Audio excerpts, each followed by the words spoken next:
Written by master of literary horror Stephen King's Silver Bullet is about a werewolf terrorizing a small town in Maine. The only people who can stop it are an ad-libbing Gary Busey playing an unruly uncle and two kids, a teen girl and her paraplegic little brother who's played by Corey Haim and gets around in a souped-up gas-powered wheelchair. This movie is just as cool as it sounds, and not only deserves to be highly ranked as one of the best werewolf movies ever made, it might also be the best horror movie you never saw. It all started when Christopher Zavista of Land of Enchantment Press had the clever idea to pair the artwork of Bernie Wrightson with the words of Stephen King for a calendar project. King would write a short story that would be separated into 12 vignettes, one for every month, and Wrightson would provide the art that would accompany each month's vignette. Tasked with writing something that would play out over 12 months, King decided to build the story around the lunar cycle. Each vignette would be about a werewolf terrorizing the small town of Tarker Mills, Maine, during the monthly full moon. Then he took liberties with the lunar cycle so the werewolf attacks could take place on certain holidays: Valentine's Day, Independence Day, New Year's Eve. King said the idea appealed to him because, quote, "Here we can have 23 new interesting murders, sort of like Friday the 13th. But he didn't just want to write a series of murder scenes, or as he called it, snuff stuff, set him up and knock him down like dominoes. He wanted the murders to have an interesting story happening around them. And once he figured out the story and characters, he ran into another problem. He found it difficult to write something short enough to fit on a calendar page. So, the story grew bigger until Land of Enchantment had to change the plan. This wouldn't be a calendar, it would be a novella, with Wrightson still on board to provide illustrations that would appear throughout the book. With a page count of 127, the King and Wrightson collaboration was published under the title Cycle of the Werewolf in November of 1983. The film rights were immediately snatched up by producer Dino De Laurentiis, who made several King adaptations over the years: The Dead Zone, Firestarter, Cat's Eye, Sometimes They Come Back. Retitled Silver Bullet, the adaptation of Cycle of the Werewolf passed through the hands of a few different writers. Then Stephen King ended up writing the screenplay himself.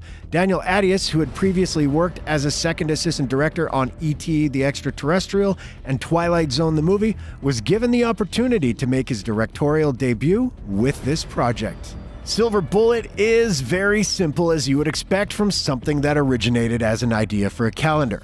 People are being killed in Tarker's Mills, their bodies left a mangled mess. The town's residents are terrified, and the local authorities, led by Terry O'Quinn as Sheriff Howler, don't know how to handle the situation. The first person to suspect the killer is a werewolf and not your average homicidal maniac is a young boy named Marty Coleslaw, played by Corey Haim. At first, Marty is the only one who believes a werewolf is to blame, but soon he's able to convince his sister Jane, played by Megan Follows, and eventually their alcoholic Uncle Red, played by Gary Busey, is pulled into the werewolf insanity. By the time Uncle Red gets involved, Marty and Jane even know who the werewolf is. That's because Marty was attacked by the werewolf while setting off fireworks and managed to blast out one of the creature's eyes with a bottle rocket. The Tarker Mills residents who start wearing an eye patch after that incident is Reverend Lowe, played by Everett McGill. And yes, when the werewolf is on screen, that is also McGill inside the costume. The story of the film is being told to the audience by an older Jane, with Tova Feldshuh providing a voiceover narration that feels largely unnecessary. The killing had begun. But at first, no one knew it. You see, Arnie Westrom was a chronic drunk. Because of this storytelling decision, the film takes place 9 years before its 1985 release, but there's no evidence on screen that there was any attempt to make the movie look like it was set in 1976. Vehicles as recent as 1983 models can be spotted in the background. The 76 setting wasn't specified in King's screenplay and comes off like a questionable choice made in post-production. Daniel Attias wasn't the first director considered for Silver Bullet. The first filmmaker Dino De Laurentiis approached about bringing King's story to the screen was Phantasm director Don Coscarelli. The producer had been impressed by Coscarelli's work on The Beastmaster and originally got in contact with him to offer him the chance to direct Conan the Destroyer. When Coscarelli turned that one down, De Laurentiis offered him Silver Bullet instead. A Stephen King werewolf movie was an offer Coscarelli couldn't refuse. He took the job. A draft of the script had already been written at that point, but De Laurentiis wasn't happy with it. Coscarelli would have to rework it, and De Laurentiis wanted him to write it with Sergio Altieri. Altieri would go on to earn a lot of writing credits, but he wasn't known as a writer at the time. He worked for the producer as a translator, taking English documents and translating them into De Laurentiis' first language, Italian. Coscarelli went along with the idea of writing the script with Altieri anyway. They decided to keep the monthly format of King's story and divided up the sections. Coscarelli would write 1 month, Altieri would write another month, and so on. When Coscarelli and Altieri turned in their script, they ran into trouble. De Laurentiis didn't like it and wanted to get rid of the monthly structure. Cycle of the Werewolf played out over a year, but Silver Bullet was going to have a condensed time frame. This is when De Laurentiis asked King to write the screenplay himself, but King declined because he was too busy. Instead of writing the script, King said he would look at the Coscarelli and Altieri draft and give them notes on how to improve it. Coscarelli knew the script wasn't in perfect shape, so he welcomed King's opinion. And when King sent in his notes on the script, Coscarelli was very happy. As far as he was concerned, King had found a way to solve all the script's problems. De Laurentiis didn't agree. During an interview on the King Cast podcast, Coscarelli said the producer gave King's notes a quick look, without even asking Altieri to translate them for him, and then he tossed them in the trash. In that moment, Coscarelli realized making Silver Bullet wasn't going to be a good experience for him, so he left the project. De Laurentiis was able to convince King to write the script after Coscarelli dropped out, and Daniel Attias caught the producer's attention because his agent specialized in representing young talent who could be hired for lower costs. Attias was brought in for a meeting, impressed De Laurentiis with his Silver Bullet pitch, and got the job. All these decades later, Silver Bullet remains the only feature film Attias has ever directed, but the director has been working steadily ever since. His focus has just been on television instead of films, and in the world of TV, he has racked up nearly 100 directing credits, which is why he was qualified to write a book called Directing Great Television. The script wasn't the only issue De Laurentiis had with Coscarelli's approach to the adaptation. The producer was also unhappy with how Coscarelli wanted to handle the werewolf sequences. Knowing how difficult it was to make werewolf effects look convincing, Coscarelli wanted to shoot the attacks like the shark attack scenes in Jaws. The werewolf would be kept off-screen as much as possible, and the reveal of the creature would be saved for late in the running time. De Laurentiis objected. The werewolf effects were being done by Carlo Rambaldi, an Oscar winner for his work on King Kong 1976, Alien, and E.T. He wanted to show this thing off and give the full reveal right in the opening attack scene, but it's worth noting that De Laurentiis did not get what he wanted in the finished film.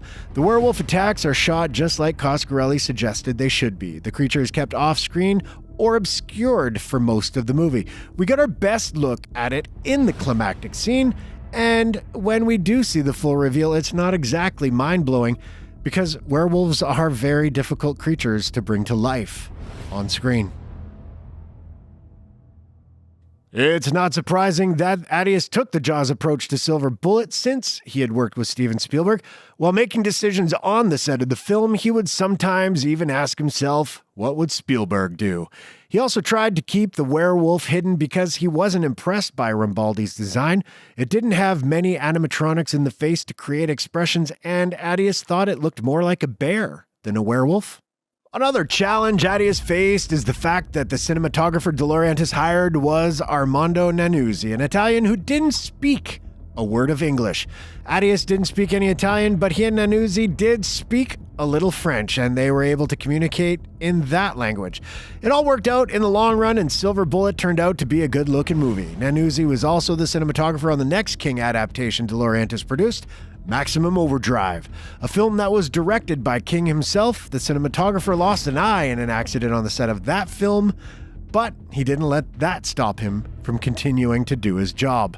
The climax of Silver Bullet takes place on Halloween night, so the film was given an appropriate release date of October 11th, 1985. The reviews weren't very positive, but it did well enough at the box office. Made on a budget of $7 million, it ended up earning just over $12 million before heading to home video. The movie has had a solid cult following ever since it was first released, but still doesn't seem to receive as much positive attention as it should. It may not feature one of the coolest werewolves you've ever seen, but it is an excellent werewolf story nonetheless, and deserves to be recognized as one of the best werewolf movies we've ever gotten. If you want werewolf action, Silver Bullet has plenty of it. The first half of the film is packed with werewolf attack sequences separated by short scenes that establish the lead characters and show how the mysterious murder spree is affecting the town's people. While trying to figure out how to fill the movie with werewolf attacks without showing too much of the werewolf, Coscarelli came up with a cool idea. A sequence that would show people getting picked off by the werewolf while it's hiding within a thick ground fog. You know it was a cool idea because that sequence is still in the movie despite the fact that it wasn't written or directed by Coscarelli. Once the film is past the halfway point, it shifts gears. Werewolf moments come less frequently. Around this time, Marty's werewolf suspicions are confirmed, and from then on, the movie is about Marty, Jane, and Uncle Red taking it upon themselves to end this monstrous threat. It still works because these are good characters, and we want to see how this trio is going to manage to take out a werewolf. There's also a great cat and mouse tension in the second half because Reverend Lowe is aware that Marty is suspicious of him. This allows for a very unique scene in which Lowe tries to run Marty down in his car while Marty is driving the souped-up wheelchair Uncle Red made for him. A wheelchair that's called Silver Bullet and can go as fast as any other vehicle on the road. There are many movies that feature vehicular chases involving wheelchairs, and you definitely don't expect to see that sort of thing in a werewolf movie. There are times when Silver Bullet feels like a movie that's in conflict with itself. Adius wanted it to be a PG-13 adventure that kids could go see, and there are times when the score composed by J.H. Attaway and the voiceover narration play into that. But De Laurentiis wanted this to be a bloody and R-rated movie, so he kept making a reluctant Adius add in gore. The resulting film is a mixture of bloodshed that will satisfy adult horror fans, and scenes like Marty's wheelchair races will be more appealing to younger viewers. So while Silver Bullet is a good gateway horror movie for monster kids, it probably shouldn't be their first werewolf movie because of the intensity of the attack scenes. Save this one for after they've seen The Monster Squad. King didn't tell exactly how Lowe became a werewolf in The Cycle of the Werewolf, and that information isn't in Silver Bullet either. Adius has his own theory though, and it really shows how deeply he cared for and understood the characters. During an interview on the Portalville podcast, Adius said he saw Silver Bullet as a film that's about disabilities and how people deal with them. Marty has the most obvious disability, but other characters have them as well, and Adius figured that, quote, "You become a monster if you can't accept your own wounds. You can't really look at your imperfections or the things that give you pain. If you deny them, it comes back in much fuller force." So I started to think of the Reverend as a character who had this view of himself where he had to be puritanically perfect. He's deeply repressed, and then he becomes a monster. And then I thought Uncle Red has his own disability. He can't face his life. He can't face that he's an alcoholic. He's also avoiding the world. Marty is the hero because he's the only one who accepts it. He says, okay, this is the hand I got dealt. I'm not going to deny it. And therefore, he has access to greater knowledge and greater understanding of those who've been denying it. Adius's read on the material is clear in a scene where we see Marty experiencing a rare moment of depression. Watching other kids play baseball, he's feeling sad that he can't join in. Because he's distracted by this, he doesn't notice that Lowe is stalking him, and that leads into the car chase. Some of the best scenes in the movie are the ones involving Uncle Red, which are especially entertaining because Gary Busey was allowed to improvise some of his lines. Yankees, piss on the Indians, piss on the Phillies, piss on the piss on. Uncle Red often comes off as comic relief, but he has some strong dramatic moments as well. And his most dramatic scene was added by Adius, who let Busey and Robin Groves, who plays Red's sister Nan, the mother of Marty and Jane, improv their way through a serious discussion between siblings. Red disagrees with the way Nan treats Marty and handles his disability, and Nan feels Red's poor decisions in life are a bad influence on Marty. It's a terrific scene that shows Silver Bullet had more on its mind than just werewolf action and gore. That someday he is just gonna give up. He's not gonna give up. Well, he doesn't need you showing him how to do it. Of course, when it's focusing on werewolf action and gore, that's really awesome too. King has said Silver Bullet is probably the only movie ever made to be based on an idea that was originally only supposed to be a calendar. chances are he's right about that. But it's interesting to see how good a movie based on a calendar idea can turn out to be. Silver Bullet doesn't have the best looking werewolf, but that dodgy looking werewolf is at the center of some very memorable moments. And when the werewolf isn't on its rampage, we get to spend some time with interesting characters perfectly brought to life by the film's cast. Some odd choices were made along the way, but for the most part, Daniel Attias delivered a very solid horror movie with his directorial debut. It's enough to make you wish that he had made more features over the years, especially more horror features. But if this is the only movie Attias ever makes, at least he gave us one of the all-time best werewolf movies before he went over to television. A great Stephen King movie that still holds up decades later. The wolf's bloodline must be severed. The last remaining werewolf must be destroyed. It's you, David.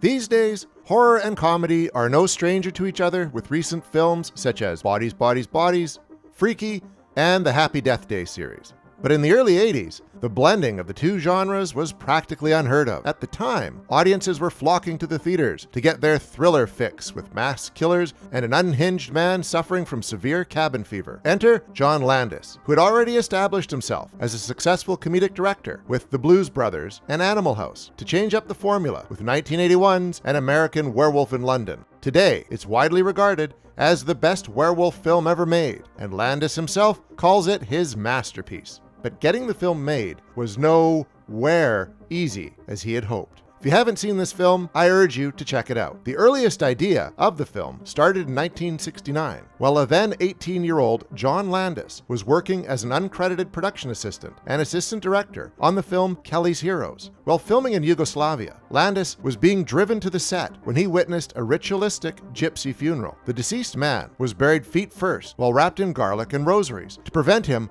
from rising from the grave. Thinking of how ridiculous it would be to communicate with a corpse, he immediately went to work on a screenplay. However, his horror screenplay would not focus on zombies or any types of serial killers, as he wanted the audience to really want to suspend disbelief. Ultimately, he settled on werewolves, since every country has some sort of man-beast story. While the screenplay did lead to many jobs going forward, it was ultimately shelved for over a decade. Everyone he showed it to either thought it was too funny to be scary or too scary to be funny. At 21, Landis made his directorial debut with the film Schlock, a parody film inspired by 1950s monster movies. It was on this film he first worked with special effects creator Rick Baker, who designed the gorilla suit worn by the director in the film. That led to the discussion of his next film about a werewolf. Shot in the summer of 1971, the film would have trouble finding a studio interested in releasing it. Schlock eventually caught the attention of the late, great Johnny Carson, who loved the film and invited Landis to the show.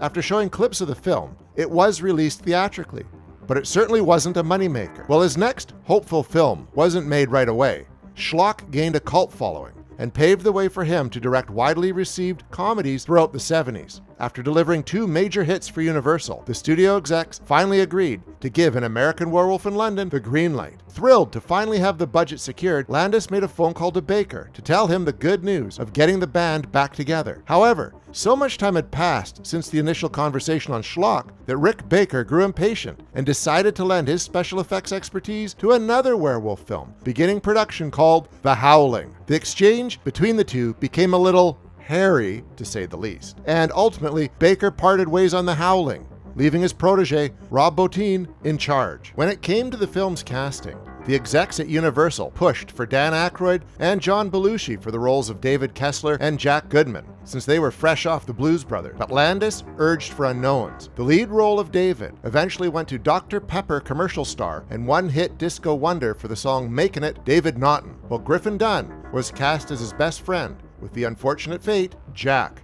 Rounding out the main cast are Logan's Run, Jenny Agutter as Nurse Alex Price, Jack's love interest, and John Woodvine as Dr. J.S. Hirsch. With the cast almost complete, Landis ran into another issue with union. He wanted to show the cultural diversity of London in real life. Still, he wouldn't take no for an answer and kept fighting until he got what he wanted. But the issues didn't stop there. You're watching a What the F Happened To episode, after all. Well, London was chosen as the setting for the film because of inspiration from Gothic horror classics. It was also chosen because filming in the United Kingdom offered a huge tax break. Careful measures were taken in order to film in London, and one of the requirements were to have 4 working permits for Landis, Baker, Naughton, and Dunn. Well, 3 of them were easily obtained. Griffin Dunn was originally denied a permit, as the Actors Union wanted an American actor who already resided there. Standing his ground to his casting decisions, Landis threatened to move the location to Paris and altered the screenplay based on the new setting. To show how serious he was, he began scouting new locations in France. The tactics worked, and Dunn was given his permit. 26 years later, we would eventually see what An American Werewolf in Paris would look like. And, well, it had a kick-ass soundtrack at least. Filming took place between February and March of 1981, beginning around the Black Mountains in Wales. The winter months were chosen to give the film the dreary look Landis was going for. This was proven to be difficult, especially for the actors who work outside in freezing temperatures. David Naughton took most of the beating, however, having to run naked through the woods in a scene where he's hunting a deer. With the weather being unpredictable, Landis had a vision, even if it meant to cause the actors discomfort. To tally up so far, that's issues with the Actors Union, the UK, effects maestro Rick Baker, and that damn Mother Nature herself. On some days, it would rain, sleet, snow, and bright sunshine, all on the same day. So rain machines were brought in, which further added to the difficulties to the cast. It was so cold that at times the rain machines would freeze up. Poor guys. But it's all for the art, am I right? According to Rick Baker, one of the main reasons for becoming a special effects artist was the Lon Chaney Jr. film, The Wolfman. While designing the look of the werewolf for this film, he took inspiration from the classic Universal picture and had the monster on 2 legs. This would lead to yet another disagreement between the 2 artists, as Landis wanted his monster to be a 4-legged demon from hell. For reference, Baker based his design off his dog, Bosco, George Costanza's ATM code. He spent months coming up with the perfect design on how to maneuver the beast and the makeup effects applied to the actors. On the first day of makeup tests for Griffin Dunn, the actor was so horrified about how realistic the torn flesh on his face looked, he was afraid that no one would even look at him. While the look may be fun for the viewer, it affected his emotional state to see what his own mortality could look like. As for David Naughton's makeup, it took about 10 hours sitting still for makeup and prosthetics, to which he described as a long flight that never goes anywhere. The werewolf transformation is what the film is known for. Originally conceived as an on-screen transformation with no cuts, techniques were used which have never been done before. Landis thought the idea of someone sitting normal in a chair while their body morphs was absurd, and he really wanted to show the pain. To that effect, it worked. One person who was displeased with the actual filming was Baker himself. After all those months designing and working on contraptions with his crew, only seconds were shot during each transformation. It wasn't until he saw the film at the theater when the audience cheered during this scene where he felt that all of the hard work actually had paid off. The climax of the film takes place in London's Piccadilly Circus, a popular and heavily crowded public space in the West End. Before Werewolf, it had been more than 15 years since anything was allowed to film there. But did that stop Landis's foot from standing firm on the ground? You already know that answer. Having already had experience with the police filming in the busy streets of Chicago for the Blues Brothers, he felt he could persuade the London police as well. He gathered 300 police officers to a private screening of the Blues Brothers. After the free screening, he was allowed to have streets blocked off for a certain amount of time. To get the shots perfect, he recreated the entire area on a stage and rehearsed the rampage. In this scene, we also get a cameo from the director himself performing a stunt where a car knocks him through a glass window. Take that, Tom Cruise! As many horror films go, the film had trouble with the good old MPAA. This meant, in order to secure an R rating, certain scenes had to be trimmed down or taken out completely, like a piece of toast falling out of Griffin Dunn's throat, a group of homeless men getting slaughtered, as well as the sex scenes. Speaking of sex scenes, one of the first things shot was the fictional pornographic film within the film, See You Next Wednesday, a title seen in most of the director's movies. When the script was first written, the movie shown was supposed to be a cartoon, as those were the types of films shown in the 70s at Piccadilly Circus. But when Landis arrived in the 80s, he noticed the theaters stopped showing children's movies and replaced them with adult films. To continue his trend on reflecting the true culture of the time, he changed his script to include the fictional movie. As for David Naughton, he was let go from Dr. Pepper because of his nudity in the film, not just the transformation scene. I mean, this dude is all kinds of naked throughout the whole thing. Just like his hit song says, he's solid gold and he's got the goods. As a joke, at the end of filming, the cast and crew gathered together to sing his popular Be a Pepper song, but replaced Dr. Pepper with Werewolf to make him feel better about his recent job loss. That's nice. In the end, John Landis's vision of blending horror and comedy paid off. An American Werewolf in London opened on August 21st, 1981, where it would gross $62 million worldwide on a budget close to $6 million, becoming the highest-grossing horror film of the year. Rick Baker's effects on the film earned him his first Oscar, which was also the first year for that category. 3 other werewolf films came out that year, with The Howling, Wolfen, and Larry Cohen's Full Moon High, but none were a match to its success. Its balance between the two genres would help shape the horror films we see today, but the road getting there wasn't easy. Just like the characters of Jack and David, the production may have veered off the path, but instead of a tragic ending from the movie, we got a near-perfect film, which will be cherished for many generations. By the early 80s, the horror landscape had changed dramatically, with classic monsters like Dracula and the Wolfman replaced by more grounded movie maniacs. It can be argued that change began in 1960, when Alfred Hitchcock introduced audiences to Norman Bates in Psycho, and this trend continued through the 70s with films like Black Christmas, The Texas Chainsaw Massacre, and Halloween, cementing the slasher genre as the dominant movie of choice for horror freaks and fans. Whether it be by design or circumstance, or Hollywood knowing a trend when it smells one, 3 movies were released in 1981 that brought the werewolf back to the screen in a big way. 2 were studio efforts, Michael Wadley's Wolfen and John Landis's An American Werewolf in London. But the third was a smaller, independent production made for a little over $1 million by an up-and-coming director who built a career mixing genuine scares with a sense of humor. Today, The Howling is considered a genre classic. The Howling is often remembered for its sense of humor, something movie fans also praised director Joe Dante's previous film for, the 1978 Jaws ripoff Piranha. However, The Howling is based on a pulpy, best-selling novel by Gary Brandner, and Dante wasn't the original choice to direct. An actor named Jack Conrad was initially attached to direct, and he co-wrote multiple adaptations with producer, director, and actor Terrence H. Winkless. Conrad eventually left the production due to difficulties with the studio.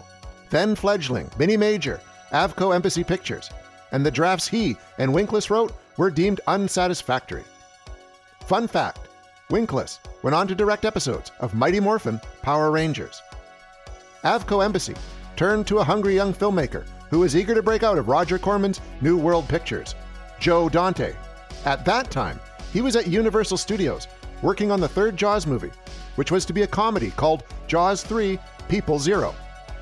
Dante was lured from the tumultuous production to work on The Howling, and he brought his Piranha collaborator John Sayles on to rewrite the script and introduce the same self-aware, satirical tone that Piranha had. In the end, his draft bears only a slight resemblance to Brandner's book. Instead, Sayles delivered a movie that lampoons self-help groups, the ever-present smiley face logo, and horror cliches themselves. The story begins with Karen White, played by genre stalwart Dee Wallace Stone, who is a TV news anchor stalked by a serial killer named Eddie Quist. She agrees to take part in a police scheme to capture Eddie by agreeing to meet him in a sleazy porn theater.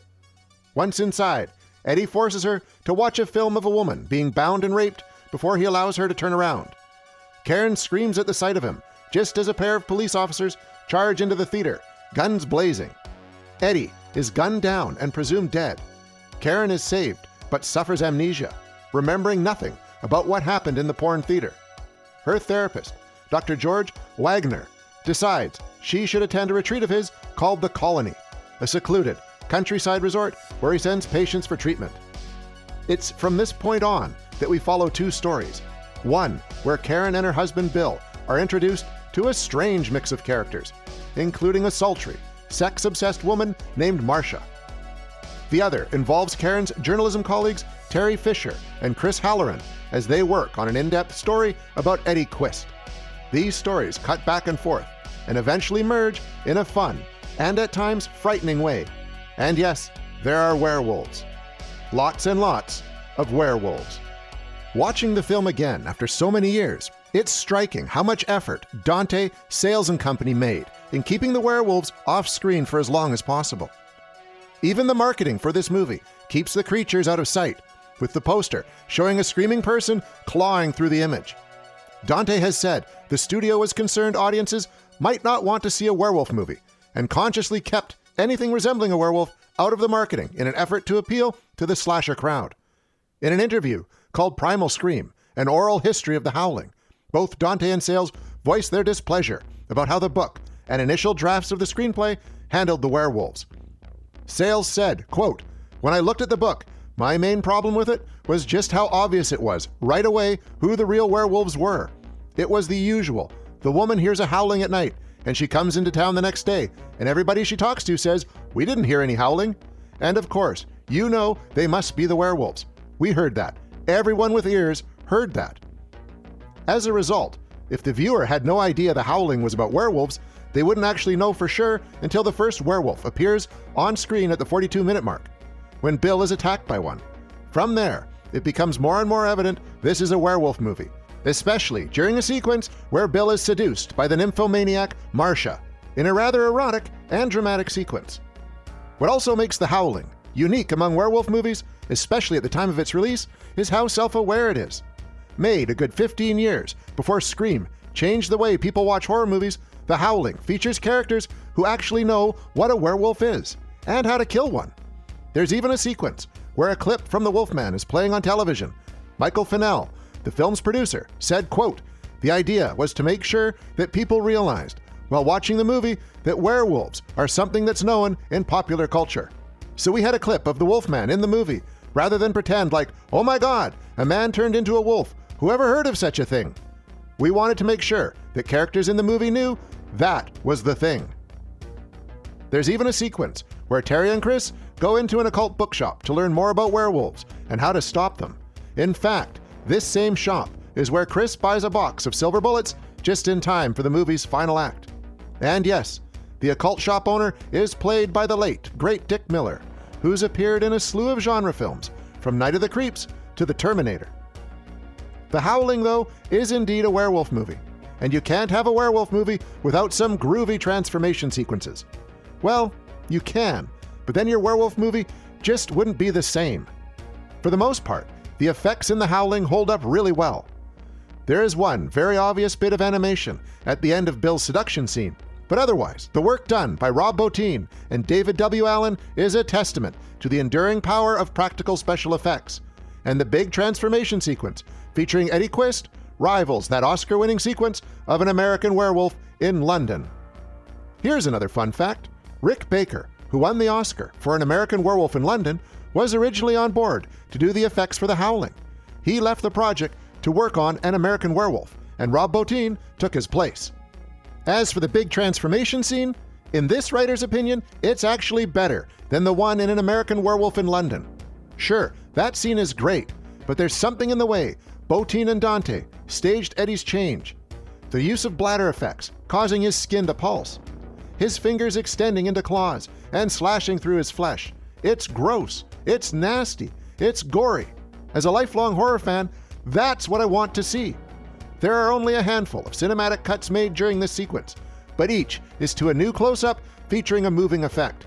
And these moments are intercut with Karen's horrified reaction, creating a highly effective sequence for both the audience and her, as she finally gets the answers she was looking for about her original encounter with Eddie in that porn theater, her amnesia having blocked the memory of him turning into a werewolf. As for the cast, it's full of then-familiar faces for any genre fan. Dee Wallace Stone plays Karen, and sure, her biggest role came a year later with E.T. the Extraterrestrial, but she was already well known for a slew of appearances on network TV, including Chips, Heart to Heart, and Police Story. She, of course, went on to become a horror icon with roles in Cujo, Critters, and Popcorn. Patrick McNee plays Dr. George Wagner, And he, of course, is known for the iconic British TV series The Avengers. You know, The Avengers without Iron Man, Thor, and Captain America? The late Christopher Stone plays Karen's husband, Bill. And here's another fun fact. He and Dee Wallace were actually husband and wife at the time, and also starred together in Cujo. Robert Picardo, who went on to play the holographic Doctor in Star Trek Voyager, is Eddie Quist. And there are a boatload of other iconic faces throughout the cast, including John Carradine, Dennis Dugan, Noble Willingham, Kevin McCarthy, and Slim Pickens. The Howling was released on March 13th, 1981, and topped the box office that weekend with $1.1 million US. It went on to gross $17.9 million US in North America. Pretty good legs for an independent release at that time. Given its meager budget of $1.5 million, it made a healthy profit, and that meant one thing: a sequel. Or, as it turned out, 7 of them. The Howling 2, Your Sister is a Werewolf, came out in 1985, and is the only one that continues the story of the original film. The rest have nothing to do with the first 2 movies other than using the title to lure unsuspecting fans to what was largely direct-to-video fare. Dante, of course, went on to direct Gremlins and many other iconic 80s movies. But The Howling is a great early showcase of his ability to mix wry humor with horror. In fact, it and Piranha make for an ideal double feature on a rainy Sunday afternoon with your favorite beverage in hand. As for the rest of the franchise, well, it's kind of a what the statement of its own, which many critics haven't even bothered to take a look at.